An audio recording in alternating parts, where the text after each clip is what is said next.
So we've reached the 1 hour mark.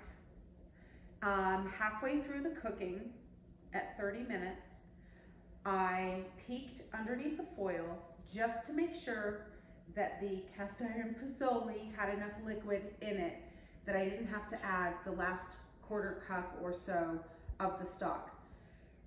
There's a ton of liquid with the vegetables and the pork, so everything turned out fantastic. So if we want to come over here, now it's been an hour, and we're just gonna pull this out of the oven and reveal, not veal, but pork. Oops, I spilled a little. Woo! Oh, wowzer. There is cast iron pozole. So I'm just gonna show you how I easily plate this up. And just gonna give this a quick little wiper Rooney. So, what I do for yourself or a bundle of friends, I'm gonna take the smaller piece out. There's the pork. I transfer it straight to my cutting board. Yeah, it smells so good. I'm gonna cut it. They call it on the bias. It just looks pretty. It's in medallions, you know, the fancy restaurant term. But basically, I am cutting it into portions that are easy to put on a plateau. Then I'm going to take my little ladle, which I have right here, and I'm going to spoon over the greens, the hominy, the mushrooms, all of those amazing flavors. Look at that, Christy. Oh. Wow. And that is a one pork dish wonder. What I love to do for an easy side dish, I washed my apple. I'm not going to quite cut it in half. I'm going to go right where the seeds meet. I want to keep the seeds inside the center of the apple with the core in place, because for some reason I feel, or I've experienced, that keeping it as together as possible helps save it longer. And what I do is I take a little bit of salt and I just go right upon the outside of the apple and I put it into a baggie and I tuck it safe away. This prevents the browning or mushying up of your apple for an extended, I'm gonna say at least 7 days. It's unbelievable. You can also get a little tiny Tupperware, apple size, put it this way in about a 1/4 inch of water. That will also save your apple for an extended week or so. Now, what I'm gonna do is simply slice up my apple. I personally love a simple, easy, crunchy, sweet side dish when it comes to pork. You could certainly do a serving of applesauce. You could do a serving of cottage cheese with this. That would be so good. Even big old tomatoes, just cut them into their little steak size, sprinkle with salt and pepper, and you're good to go. Does that look delicious? Mm-hmm.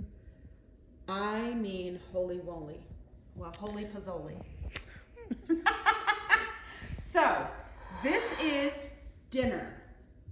What we're gonna do with the rest of the pork, so this is actual soup that I'm calling pozole because most of the ingredients are in here. I'm gonna now take, oh, I set it over here, my little tongs and my other pork tenderloin.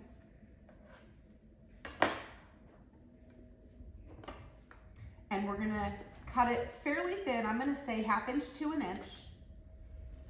Okay, slice all the way down.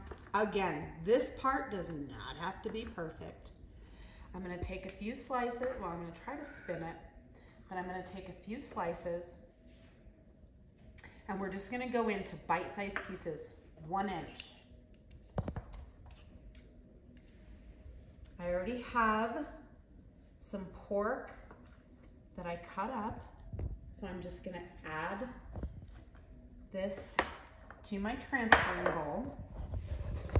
Scoop this in. I'm gonna get all the goodies off the cutting board. I'll save this for later, but this technically could go in the soup, but I had an already cooked pork chop that I was trying to utilize. So we're gonna turn on a little pot and we're gonna bring to boil box stock, unless you have some in your freezer that you've already made. It can be vegetable, chicken, even beef. The flavors all meld together in the end anyway.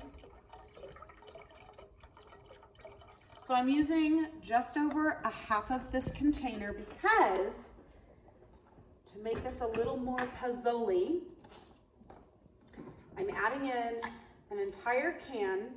This is the 14.5 ounce, juice and all, diced stewed tomatoes. And that's gonna go in. Now, we already have a significant amount of the red pepper flake, but I'm gonna come over here to Christy's fridge because, like I said earlier, I like it a little spicy. Tapatio's lovely. Pozole is a Mexican dish. Could be Cuban, but I think it's Mexican or Spanish. So I'm just gonna add in a couple dashes of hot sauce. You don't have to do this part if you don't like it overly spicy, but I do like a good zip with the pozole. While this is coming to a boil, I'm gonna take radishes, carrot, cabbage. I saw carrots over here when I spun around. That was so funny. What do I do with my lime? Well, I have lime around here somewhere. It's right here. Oh, the lime was lying around. I'm gonna take lime, cabbage, radish. Oh, and the cilantro's over there, so we'll just leave that there and I'll move this. But I'm just gonna do an easy cut of the radish. I personally like it fairly chunky. You can do a smaller dice or a matchstick or a slice. But this, my friend, is the easiest way. So just cut down your radish. I'm gonna take, we got a little clustered over here. I'm gonna take a wee bit of the top of the cabbage. Let me set this over here.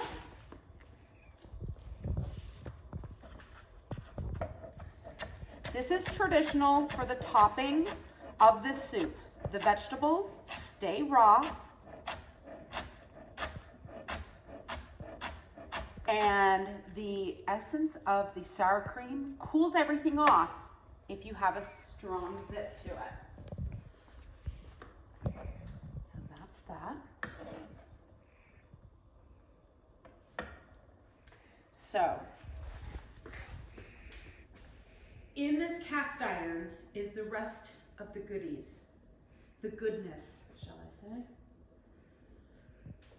All of these mushrooms. We've got the wilted greens, we've got the onions. Everything's already in here. All we did was add stock and tomatoes to our pot. So I'm going to be as careful as I can. Clearly, I'm not working out of my own kitchen, so I'm just using utensils that I find handy. But I'm going to take all the goodies out of here, transfer them into my pot for the pozole soup. That wonderful hominy. I wouldn't. And you can let this cool.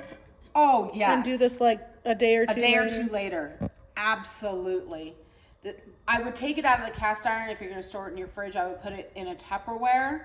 But yeah, you can deal with this even 4 or 5 days later. It just gets better with time.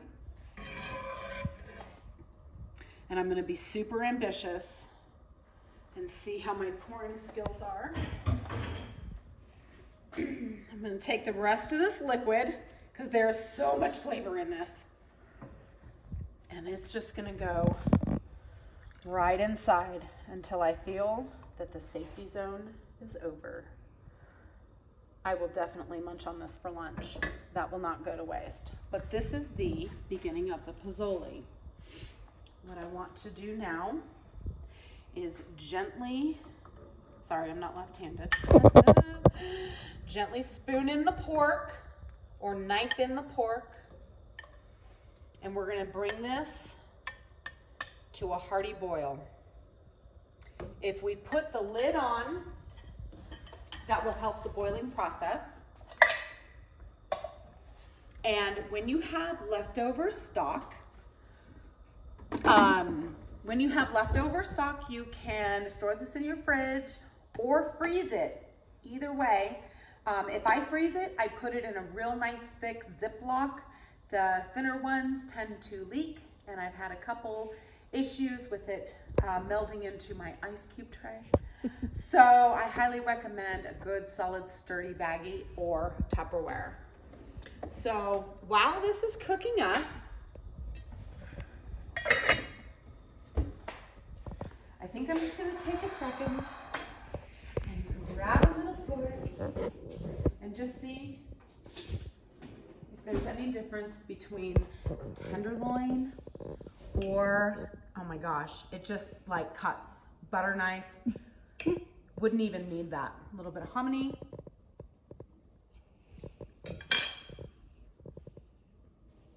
I wouldn't change a thing. Ooh, zip. Mmm, crispy.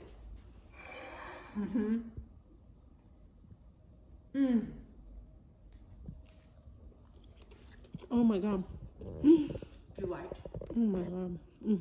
Can you believe that that was the easiest prep? 1 hour in the It is oven. so juicy. Yeah. So Perfect on the salt and seasoning. Yes. And I was going to do a second dose of seasoning right on top of the vegetables after I put them in. It's really not necessary with that because gravy. of the amount of salt in the gravy, unless you get a low sodium. But I would check halfway through for the seasoning and especially the liquid level. And just make sure, and I know that a lot of juices come out, and then of course you have the vegetables that release their own juices. For time's sake, let's say that this is complete. I'm going to grab a ladle. Now this is simply the leftovers from the One Pot Wonder, the cast iron pozole, into traditional pozole soup. All we added was extra stock and that 1 can of the stewed tomatoes. Traditional cabbage, radish, a squeeze of lime. You grab a spoon, and of course, because I can't resist, a dollop of sour cream. If you had corn chips or even a hot steamed corn tortilla, that would be amazing on the side of this, but just as is, could be quite delicious. Let's just see. I'm gonna get some pork. and then a little bit of radish. The raw vegetables is what makes pozole in my mind. Mm. That was lovely. I had a jus in my head, now it's all over my face. This is so good. What did I say earlier? Holy moly pozole. Yeah, holy pozole. I don't know which one is better. Oh wait, Carol. Luna's like, I'll taste both and tell you. This is gonna be such a fun thing to have in your home in about an hour and 15 minutes of prep time, cook time, all that stuff. So simple. And this soup can freeze in containers. I wouldn't put the raw vegetables or the sour cream in. I would freeze it separate. Then when you want it next month or the month after, I think it'll store for 3 or 4 months. Thaw it out overnight, heat it up, and then put your garnish on. It is perfect. Pozole is a hard dish to make from scratch, and I think we accomplished this because of a pork dish in a skillet. Blows my mind. I've never done this before. That's awesome. And I'm tickled that this turned out so well. I hope that you enjoy cooking this dish, and when you do, take a picture, send me a text, and tell me what you think. I am blown away.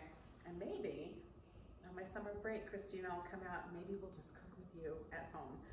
That would be amazing. But yes, here we are, 2 dishes from 1 pot into a second pot, but minimal dish loading and washing and all that stuff. And, you know, enjoy it with your glass of wine. This is perfect. Enjoy. Love you. Love you.